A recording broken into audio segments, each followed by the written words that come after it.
नमस्कार सभी को, स्वागत है आपका संस्कृत की कक्षा में। जैसा कि आपको पता है कि हम कारक प्रकरण का अध्ययन कर रहे थे और पिछली कक्षा तक हमने षष्ठी विभक्ति का अध्ययन कर लिया था।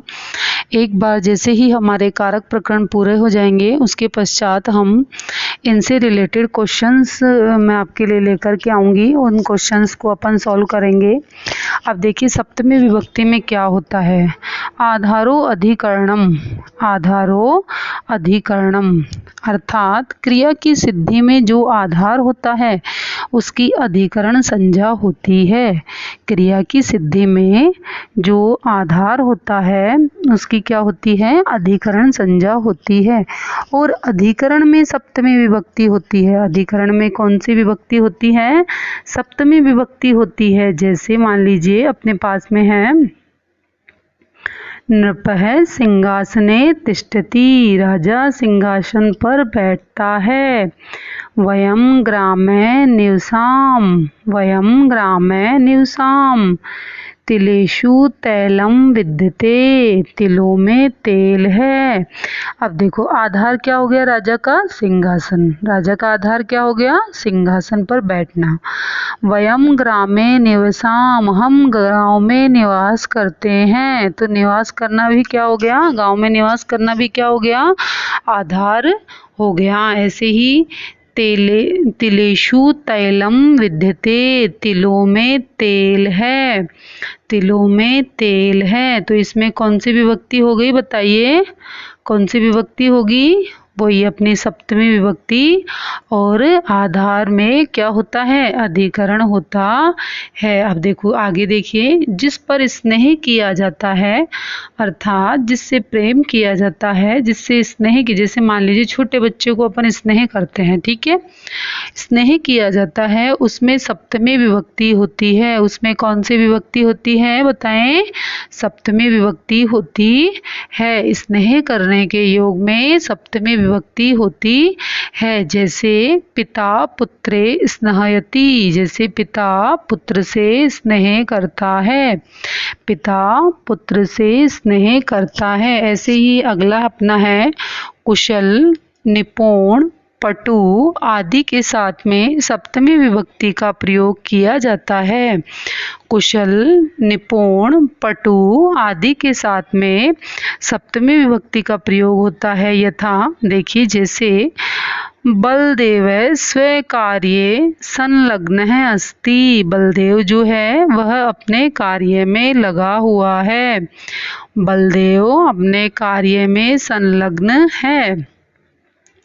ऐसे ही जयदेव संस्कृते चतुर है अस्ति, जयदेव जो है वो संस्कृत में क्या है, चतुर है। जयदेव संस्कृत में चतुर है। तो जहाँ पर कुशल, निपुण, पटु आदि शब्द आ जाते हैं तो वहाँ पे कौन सी विभक्ति होती है बताएं, कौन सी विभक्ति होती है, सप्तमी विभक्ति। जहाँ पर जैसे मान लीजिए किसी कार्य में हम निपुण हैं तो वहाँ पे कौन सी विभक्ति होगी बताएं, कौन सी विभक्ति, सप्तमी विभक्ति होगी। ठीक है, अब नेक्स्ट अपन चलते हैं अपने यस्य च भावेन भाव लक्षणम, यस्य च भावेन भाव लक्षणम अर्थात जब क्रिया के बाद दूसरी क्रिया होती है, जब एक क्रिया के बाद दूसरी क्रिया होती है तब पूर्व क्रिया और उसके कर्ता में सप्तमी विभक्ति होती है। जैसे रामे वनम गते, राम वन को गए।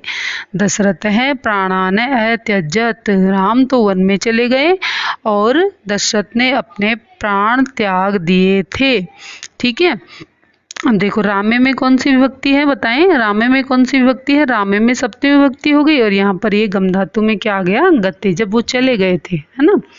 तो इसमें कौन सी विभक्ति होगी, कौन सी विभक्ति होगी, सप्तमी विभक्ति। मतलब जहाँ पर दो क्रियाएं हो तो उसमें से जो प्रथम वाली क्रिया होती है उसमें कौन सी विभक्ति होती है, सप्तमी विभक्ति। उसमें कौन सी विभक्ति होगी हमारे, सप्तमी विभक्ति। ठीक है, सबको समझ में आ रहा है, मैं आशा कर रही हूँ सबको अच्छे से समझ में आ रहा होगा। अब नेक्स्ट अपना जो है वो है साध्व साधु, साध्व साधु प्रयोगे अर्थात साधु और असाधु शब्दों के प्रयोग करने पर, साधु और असाधु शब्दों के प्रयोग करने पर सप्तमी विभक्ति होती है। जैसे कृष्ण है मातृ साधु, कृष्ण अपनी माता के लिए साधु है। कृष्ण अपनी माता के लिए क्या है? साधु है। तो अब एक बार हम इन पांचों श्लोकों को पुनः पढ़ लेते हैं।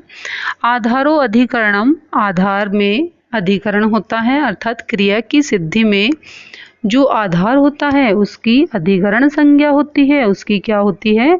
अधिकरण संज्ञा होती है। और अधिकरण में कौन सी विभक्ति होती है बताएं?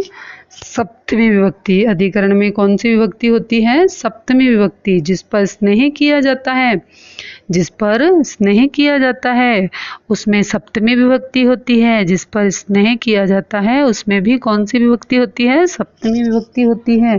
ऐसे ही पिता पुत्रे स्नेहयति, पिता पुत्र पर स्नेह करता है।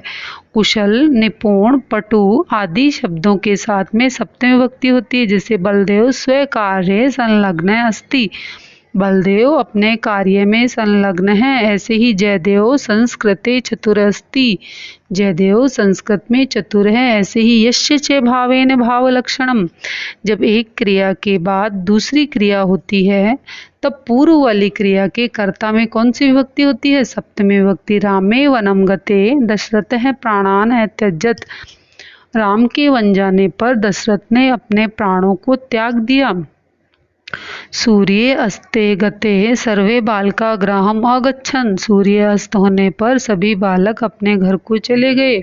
साधु साधु प्रयोगे चे, अर्थात साधु और असाधु शब्दों के प्रयोग में भी सप्तमी विभक्ति होती है। कौन सी विभक्ति होती है? सप्तमी विभक्ति होती है। जैसे कृष्ण अपने माता के लिए साधु है। तो आज हम यहीं तक अध्ययन करेंगे। नेक्स्ट कक्षा में इसके जो बचे हुए सूत्र हैं उनको भी पढ़ लेंगे अपन। तो इस तरह से हमारी सप्तमी विभक्ति कंप्लीट हो जाएगी। इससे रिलेटेड कोई जानकारी यदि आपको चाहिए तो आप मेरे से कमेंट के माध्यम से पूछ सकते हैं, और आप मुझसे कमेंट के माध्यम से पूछ सकते हैं। यदि आपको मेरे द्वारा दी गई जानकारी अच्छी लगी तो आप मेरे चैनल को लाइक, शेयर एंड सब्सक्राइब करें, अपने मित्रों के साथ बांटें। जय हिंद, जय भारत, नमस्कार।